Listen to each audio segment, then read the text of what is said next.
All right, join me on page 512 in your reading textbook. What we're going to be looking at now is a myth or a legend, which is a story that tells about the belief of a group of people. Myths are legends that tell about gods and heroes. Sometimes they explain something that happens in nature. So this short story is a Native American myth. Some of the literary elements we're going to be looking for symbolism, which is the use of concrete objects to represent abstract ideas or qualities.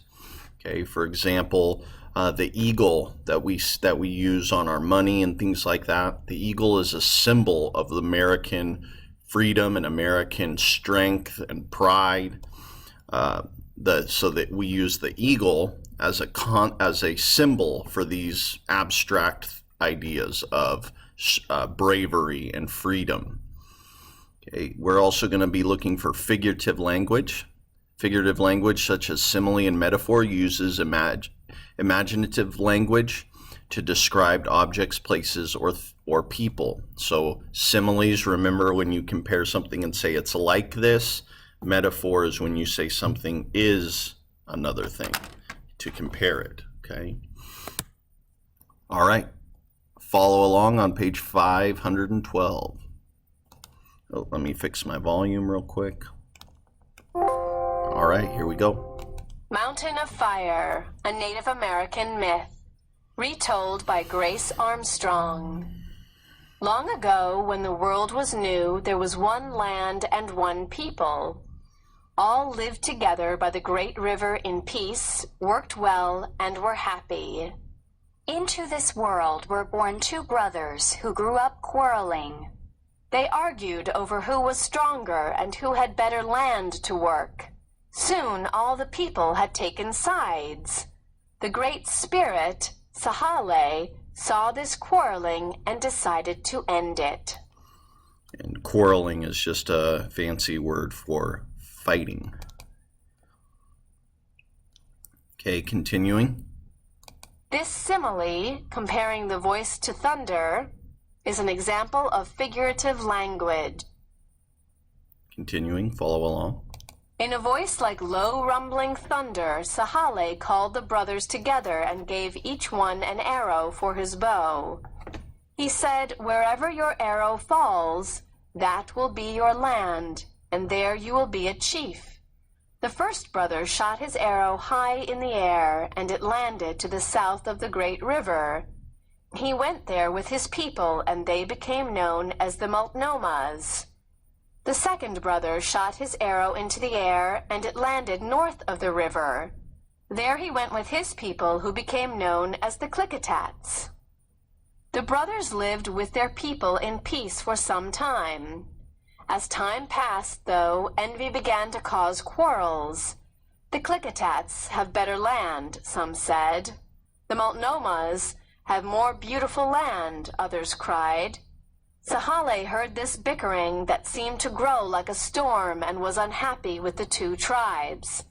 When violence threatened, Sahale stopped it by taking away all fire, even the sun, just as the autumn winds, cold, and snow were beginning. Only one in all the land still had fire. She was Luwit, an old wrinkled woman with gray hair and quiet ways. She had stayed apart from all the quarrels. After the people had suffered and seemed to have mended their ways, Sahale asked Luwit if she would like to share her fire with them. For doing this, he told her, "You may have anything you wish." Okay, continuing on page 514, follow along. "I wish to be young and beautiful," she said. "Then that is what you will be," Sahale said. Sahale led Luwit to a great stone bridge over the river that joined the two lands. The people arrived at the bridge, led by their chiefs, to find the most beautiful woman they had ever seen. She began to give them fire. Luwit kept the fire burning all day until fire was restored to all the people. This was not to be the end of the quarreling. During this day, the two chiefs had both fallen in love with Luwit and wanted her for a wife.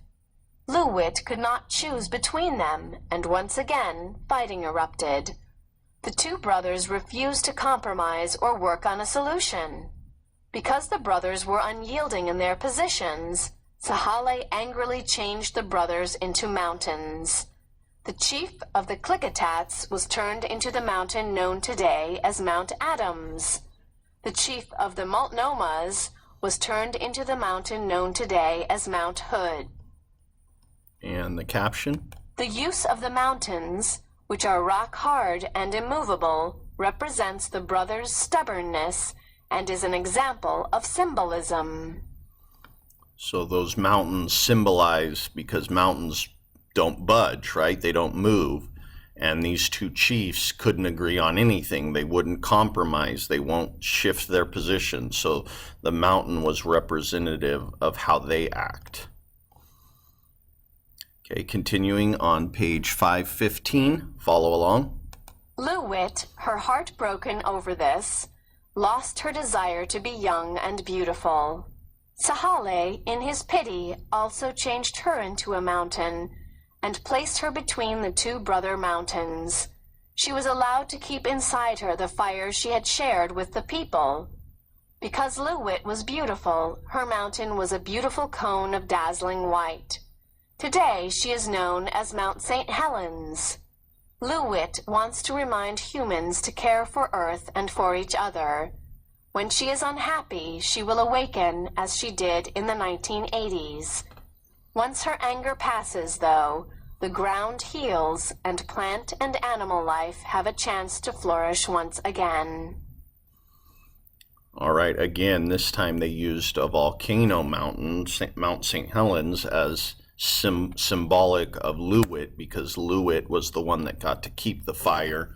And of course, Mount St. Helens has that combustible lava deep within. So that's kind of another use of symbolism as well. Okay, continue on in your Google Classroom where you will answer the comprehension questions. Thanks again for watching, and I'll see you on the next one.